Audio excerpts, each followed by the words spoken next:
The divine aspect of ourselves are the creative aspect of ourselves. That's when the body moves into homeostasis. We go from contraction to expansion. There's anabolism, there's body repairs itself, there's order, there's health, there's regeneration. The elevated emotions of love, and joy, of trust, of knowingness, of gratitude, they begin to produce 1,300 new chemicals that begin to heal the immune system. The hormones of stress produce 1,200 chemicals that last for 90 seconds to 2 minutes, that alters how we think and feel. But isn't your definition of an addiction something you can't stop? So if I said, hey, I know you're really angry, but why don't you stop? If you can't stop your anger, then you're addicted. Valid or not, justified or not. If you can't stop your sadness, then you must be addicted to those chemicals. But those chemicals only last for 90 seconds to 2 minutes. Which means, I tell my kids this all the time, well, they're older, but when they were younger, if you're angry for more than 2 minutes, you're faking it. So, when you open your heart, you're selfless. When you're in that creative state, you're not defined by things, you're not defined by your body, you're not defined by time. We know this, we've studied it in the brain thousands of times. A creative person forgets that they even have a body. They forget about the things and people in their life, they forget about time. They're in the creative state. And my definition of creation is when you forget about yourself. You go from selfish to selfless. And that's when you're at your best. We've proved it thousands of times. Of course, energy is created. There's always growth and repair. People tend to go from a narrow focus to possibility, to an open focus. They feel connected to their vision. They feel connected to people. They feel connected to something greater. They're already defining reality beyond their senses. They're living no longer as a victim, which means most people think unconsciously that their personal reality is creating their personality. If your personal reality is creating your personality, then you're a victim. But if your personality is creating your personal reality, you're a creator. So now they're causing an effect. They're no longer living by cause and effect. They see possibilities. Brain and heart are in a state of coherence and balance. And of course, they crave the unknown. They want the experience. They want the adventure. They live for it. So then if your purpose is to go east, and all of a sudden you head to Phoenix, Arizona, or Missoula, Montana, or Miami, Florida, or Boston, Massachusetts, you've lost sight of your vision, and which means you had some thought that led to some choice, that led to some behavior, that created some experience, that produced some feeling or emotion, and you gave up on your vision. You went back to the old self. So you may say, God, I want to be healthy, but oh, you made the wrong choice. 3 pieces of birthday cake. You miss a week of exercise. You stay up late and watch TV. You stop getting treated. And of course now, same thought leads to the same choice, which leads to the same behavior, which creates the same experience, that produces the same feeling. And then you say, oh gosh. And then of course the feeling is usually unworthiness or guilt. And you return back to the same self. You have 100 billion neurons in your brain. 100 billion neurons. The number of connections you have in one neuron is between 10,000 and 40,000 connections.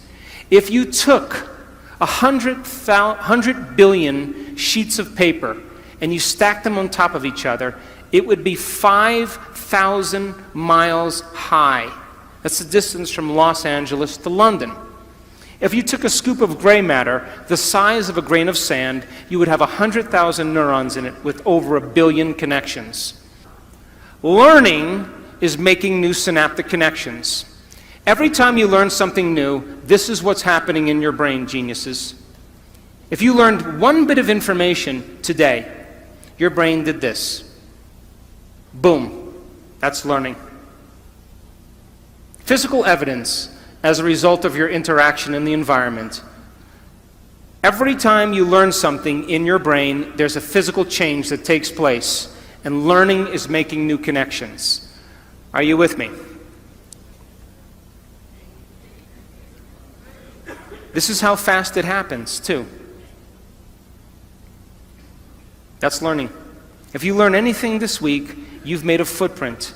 If learning is making new synaptic connections, then if you keep firing the same thoughts over and over again, you're going to wire them in your brain.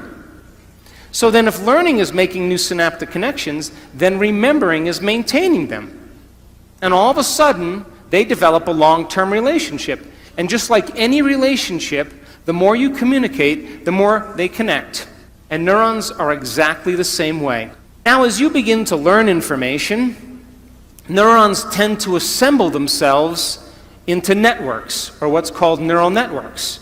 And neural networks are just gangs of neurons that have fired and wired together to form a community of neurosynaptic connections that's related to a thought, a skill, a habit, a behavior, a concept. And neural networks are automatic programs. You have a neural network to brush your teeth, to put on makeup, to speak a language, to walk. All of a sudden, those neurons then form a hardware circuitry, but if you keep repeating it, the hardware becomes a software program and it becomes automatic. You generate more electrical impulses in your brain in one day than all the cell phones on the planet put together. And it's not coming from the candy bar you just ate. You are connected to a greater field. So then, you are here this week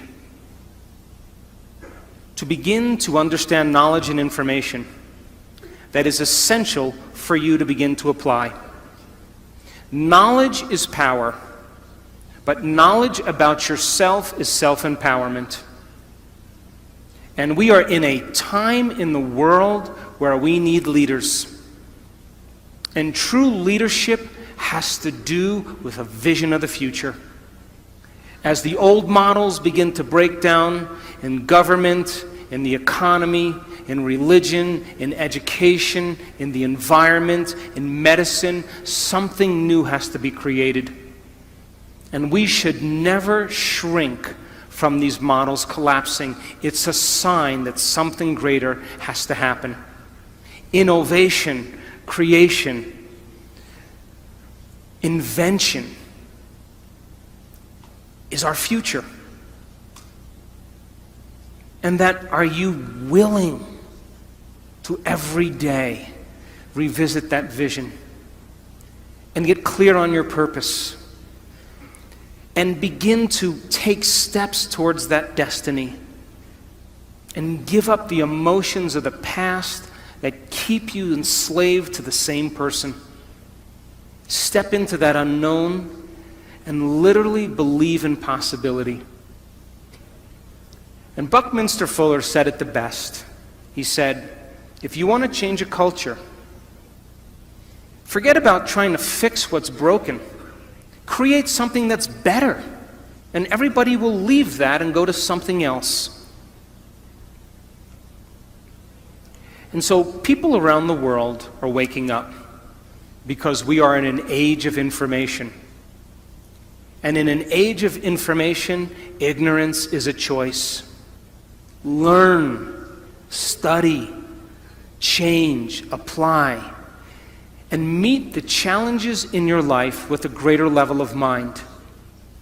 Surely somebody has faced the same things that you have and have overcome them. And if learning is making those connections, every time you learn, you are preparing your brain for the future. But be willing to be original. Be willing to be defined by that vision or that dream.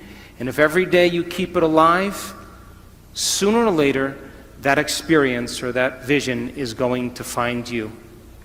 And that's when we go from being selfish to being selfless. And that's when we give people permission in our lives to follow us, because we are no longer talking about it. We're living it. Thanks for listening.